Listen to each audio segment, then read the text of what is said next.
وصلى الله على نبينا محمد المبعوث رحمة للعالمين وعلى آله وصحبه أجمعين وعلى كل من والاهم بإحسان إلى يوم الدين. أما بعد، السلام عليكم ورحمة الله تعالى وبركاته. ما شاء الله تعالى. ẹ̀rí pé àkọlé ọ̀rọ̀ àti àfẹmúwá yìí lẹ́nu àsìkò díẹ̀ náà ni al-aladdu al-khasmu aw al-aladdu al-khisam, àjàmájẹ̀bi onídàáwà. náà àlà ń pè lájàmájẹ̀bi. àjàmájẹ̀bi náà lẹ́nu tó já sí pé ní ad-da'imu fil khusuma, gbogbo ìgbésí ayé rẹ̀ orí ìjà lẹ́ẹ̀mọ́ bá. kò lo ọjọ́ kan láyé àfi kó fi máa rán ọ̀rọ̀ ọjà. òun là ń pè ní àjàmájẹ̀bi. torí pé nígbà tí o bá fẹ́ jẹ̀bi yóò sì máa wájà, yóò máa wá mi, yóò máa wá mi, yóò máa lọ́ mi. ọlọ́run wá sọ fún wa nínú al-Qur'an, a'udhu billahi minash shaitanir rajim, bismillahir rahmanir rahim, nínú suratul Baqarah àyà 204 205 206. ó ní wa minan nas man yu'jibuka qawluhu fil hayati dunya. ọlọ́ni ń bẹ nínú àwọn ènìyàn ẹni ó já sí pé ní yu'jibuka qawluhu, ọ̀rọ̀ tí ó máa sọ lẹ́nu báyìí, yu'jibuka, yóò máa dùn mọ́ yín. tí n bá ń sọ̀rọ̀ ọmọ dàtán lọ́rọ̀ ni. easy talk, sweet voice, gentle voice. yóò máa sọ bí ẹni ọlọ́run, yóò sì máa sọ bí èèyàn rẹ̀. débi pé ní yu'jibuka qawluhu, ọ̀rọ̀ rẹ̀ ó máa jọ ẹ́ lójú pé èèyàn ló tán báyìí, ó máa rò pé ní ọlọ́run ni. fil hayati dunya, láyé yìí náà ni o.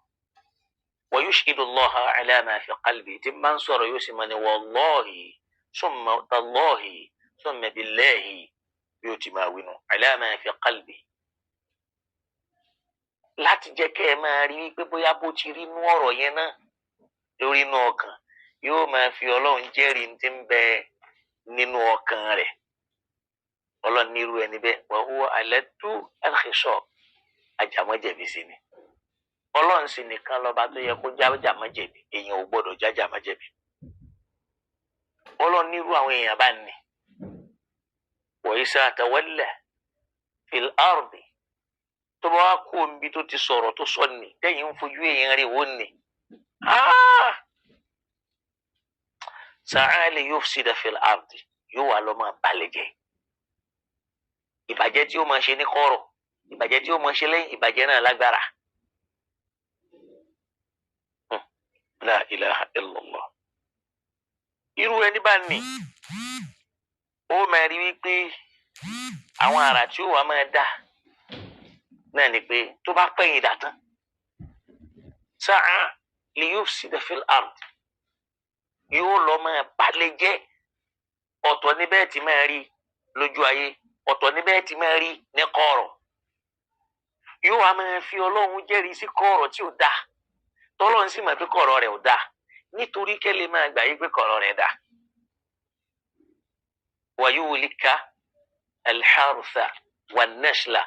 ṣòwárà àwọn tí ń bá jà tí ń sọ pé ìjà ti tán, kò sí nǹkan kan mọ́, mi ò ní nǹkan kan pẹ̀lú ẹ̀, mi ò fi iṣẹ́ mi, ọlọ́run ọkàn mi. yuhlika al-hartha,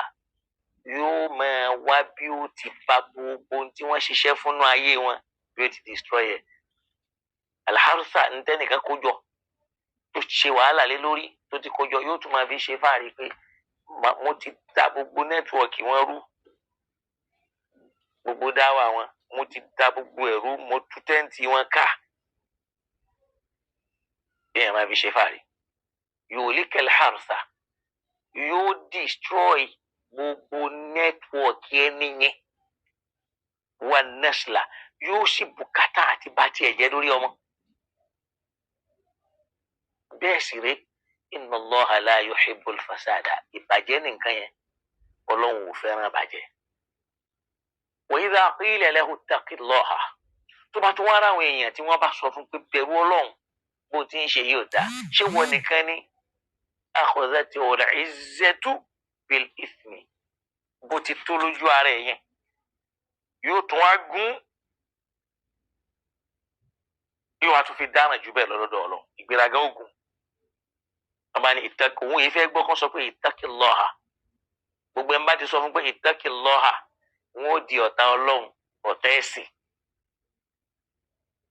nínú oríire nìkan sọ fún yàn pé ittaqillaha haythuma kunta kó lọ ọlọ́run sọ fún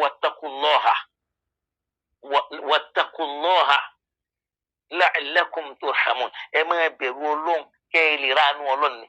kọ́ wa máa sọ fẹ́ nìkan bí yàn bá ti wá ní bẹ̀rù ọlọ́run yóò máa sọ fẹ́ nìyẹn pé àwọn ọ̀tá ẹ̀sìn wọ́n ti ń parapọ̀ láti bá wa jà ìbájà mẹ́jẹ̀bi tí máa rí nù yóò fẹ́ máa lọ ọlọ́run mọ́ra rẹ̀ dípò nìkan ló mọ ọlọ́run gbogbo àwọn tó kù wọn ọ̀dọ́ lọ́mọ. yuhlikul arsa yóò ba gbogbo èrè wàhálà tẹ́nìkan ti ń ṣe é bọ̀ lọ́jọ́ tó ti pẹ́ yóò máa rí kóun fẹ́ bàjẹ́ lẹ́yìn wà nẹ́sìlà gbogbo èrè tẹ́niyẹn ti tún ní tíyẹn fi ń ṣara èyí ṣara nínú ran nínú àkójọ yóò rí bọ́n destroyer inna Allaha la yuhibbul fasad ọlọ́run ò sì fẹ́ràn àbàjẹ́ wa idha qila lahu ittaqillaha kọ́lá tó wá sọ ń gbébẹ̀rù ọlọ́ akhadhathu al-izza bil ithmi yóò máa wò ó kóun tóbi yóò tún wá máa fìyẹn tẹ ọlọ́mọlẹ̀ lórí pé wọ́n níbẹ̀rù ọlọ́run ọlọ́run ní fahasbuhu jahannam ẹnu bó ti ń ṣe yẹn náà ti tó láti fi máa kọ́ ọmọ jahannam ni isalmihad ẹlẹ́bí isalmihad ibi tó sì burú jù téèyàn máa padà sínú bájà mẹ́jẹ̀bi ti wá rí nu. anabuwa Muhammad sallallahu ta'ala alayhi wa sallam ó wá jẹ́ kó yé wa nínú àdísù kan látẹnu ìyá wa Aisha radiyallahu ta'ala anha wípé inna abghada ar-rijal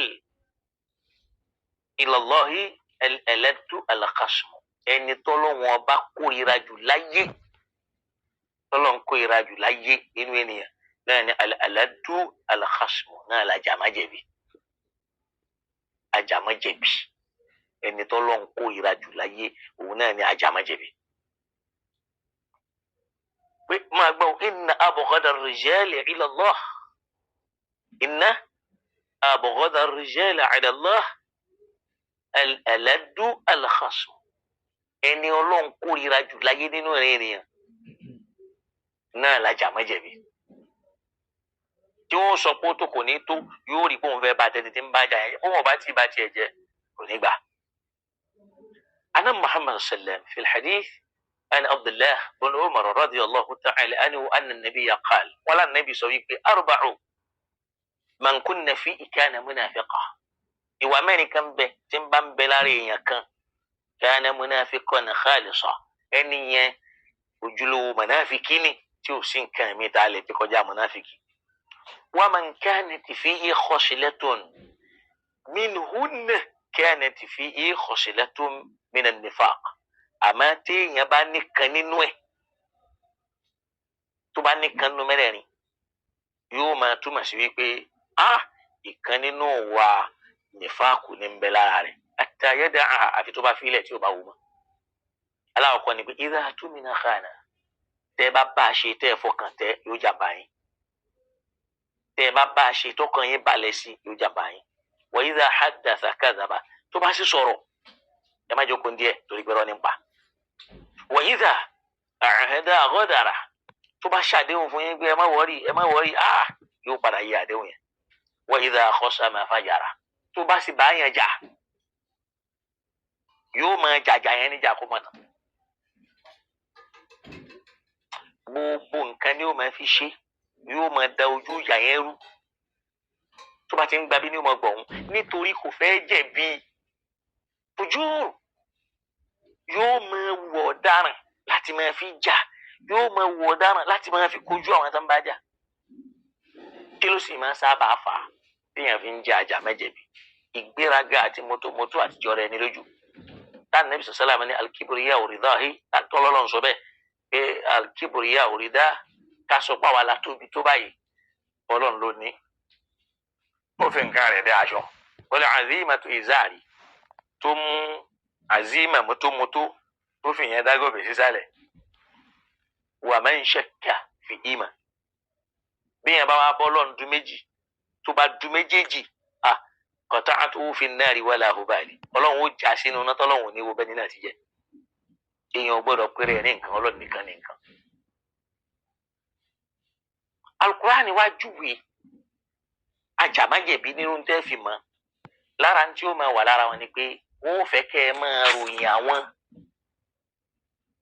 pẹ̀lú tí wọ́n ṣe àti tí wọ́n ṣe gbogbo dáadáa tí ò sí lọ́dọ̀ wọn fẹ́ máa ṣàfihàn ròyìn wọn ẹ sì máa ròyìn ẹlòmíì létí wọn àwọn nìkan ni ẹ máa ròyìn tẹ́ ẹ bá ti ròyìn wọn ẹ dáná Al-Qur'ani sọ fún wa ní Suratu Ali Imran aya 188 wípé wala tahsabanna alladhina yafrahuna bima ataw wa yuhibbuna an yuhmadu bima lam yaf'alu fala tahsabannahum bimafadatin min al-'adhabi wa lahum 'adhabun alim subhanallah Ọlọ́run ní wala tahsabanna alladhina yafrahuna bima ataw ẹ má máa lérò wípé àwọn tí wọ́n máa ń ṣe fàárí lórí tí wọ́n ṣe èèyàn ṣe fàárí ó ṣe nǹkan ó fi ṣe fàárí nǹkan burúkú ni Anabi Ibrahim alayhi salam wa Ismailu alayhi salam hina rafa'a al-qawa'ida min al-bayt nígbà táwọn méjèèjì tọkọ lé yẹn tán wọn kọ́ Káàbà tán fún ògbọ́n tí wọ́n sọ ní wọn ni Rabbana taqabbal minna ìrẹ́ Ọlọ́run gbà lọ́wọ́ wa innaka anta as-sami'u al-alim torí pé wọ́n lọ́ba tó gbọ́ tó sì máa ń tá a ṣe yẹn ó yà á ṣe ó dáa kó dáa ìwọ ló mọ̀ àmọ́ lẹ́ni fáàrí táwọn ó máa ṣe ni pé ẹ wo prógráàmù tá a ṣe ní Ìgbẹ̀sà ẹ wo báwọn èèyàn ṣe sùn lọ ẹ wo iye àwọn ẹ̀mí tá a jèrè ń bẹ́ẹ̀ ẹ wo iye àwọn èèyàn tí wọ́n gba ìṣẹ̀lẹ̀ ẹ dákun mélòó ló gbà lọ́dọ̀ yín Ànábì Nuhu alayhi salam tó jíṣẹ́ Ọlọ́run fún 950 years ẹni mélòó ló gbà lọ́wọ́ ẹ̀ Ànábì Ibrahim ẹni mélòó ló gbà lọ́wọ́ ẹ̀ ṣé wọn àjà Ànábì Ọlọ́run ní Ànábì Musa èèyàn mélòó ló gbà lọ́wọ́ ẹ̀ ṣé wọn àjà Ànábì Ọlọ́run ní gbogbo àwọn ànábì yẹn ni wọ́n ní àwọn mushkilatu muwajjahat àwọn ìdààmú táwọn èèyàn kó bá wọn wà máa dhalika rọ́dọ̀ wọn fara mọ́ wọ́n sì gbá kádàrá Ọlọ́run wọn ò máa dá àwọn ènìyàn láàmú Ànábì Muhammad kọ tá a bá tiẹ̀ rí ìyẹn túmọ̀ tòsí àrí táwọn àfáàgbà nílẹ̀ Yorùbá náà àrí míì àti tẹ́ẹ̀ṣe alájàgbúlà àjàmọ́jẹ̀bi yóò máa fi ṣe fáàrí yóò máa fẹ́ káyé kíhun nígbà tá a lọ kínní oyè èèyàn báyìí ló gbágbá àtijọ́ wo ni wọ́n sọ pé oyè èèyàn báyìí ló gbà síláàmù lọ́wọ́ ànẹ́bì èèyàn òyìnbó làwọn sàábà wa ń ṣe fáàrí oyè èèyàn báyìí ló gbà síláàmù lọ́wọ́ wa oyè èèyàn báyìí lẹ̀mí tá a kójọ tẹ́fẹ̀ẹ́ kan máa rí yín ní rí pé ẹ tóbi ẹ̀ sì jámọ́ kankan bí èèyàn bá ń rí rẹ̀ kó tóbi kó tó nǹkan kan Al-Qur'ani wa ni fala tahsabanna alladhina yafrahuna bima ataw ẹ má máa lérò wípé àwọn tí wọ́n ń ṣe fáàrí tí wọ́n ń yọ̀ lórí tí wọ́n ń ṣe orí nǹkan ṣe wọ́n fi ń ṣe fáàrí wa yuhibbuna an yuhmadu bima lam yaf'alu tí wọ́n sì ń fẹ́ràn káwọn èèyàn máa gbóríyìn fún àwọn bima lam yaf'alu lórí nǹkan ṣe ìntẹ́ẹ̀rí ṣe ẹ fẹ́ káwọn èèyàn máa kí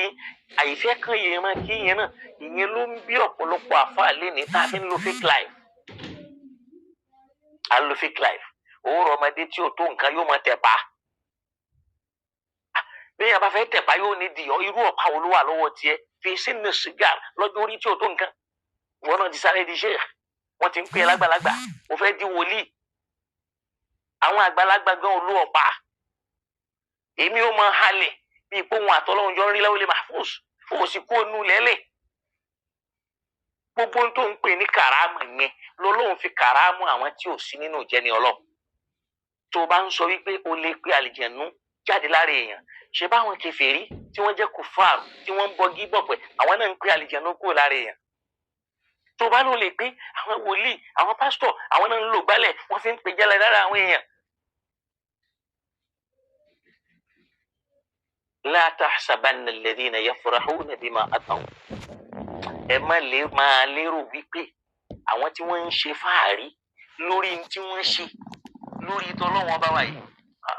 wa yuhibbuna an yuhmadu bima lam yaf'alu tí wọ́n tún fẹ́ràn ayé máa kí àwọn kan máa yin àwọn pẹ̀lú tí wọ́n rí ṣe nú ayé wọn èyí tẹ́ ń pè ní stage managing fake life bó ti jẹ́ kó máa péré bẹ́ẹ̀ in tó ṣe kọ́ máa ló ṣe kó wá dàbí pé ìwọ nìkan ló níyì nínú gbogbo ayé ẹlòmíì ò níyì. ìwé tẹ́ bá wa ṣí ètò yẹn ní pàdánù ọmọláyé àti lọ́run Ọlọ́run ó sì máa ṣí ẹ̀ oore fún yín láwọn oore tó ní agbára tó já sí pé ẹ̀yin náà ó máa wò pé ṣé mi náà lọ́lọ́run ṣoore tó tó báyìí fún bí yóò ti rí nù bí akil ayyil qayyum alladhi la ta'khusuhu sinatun wala nawm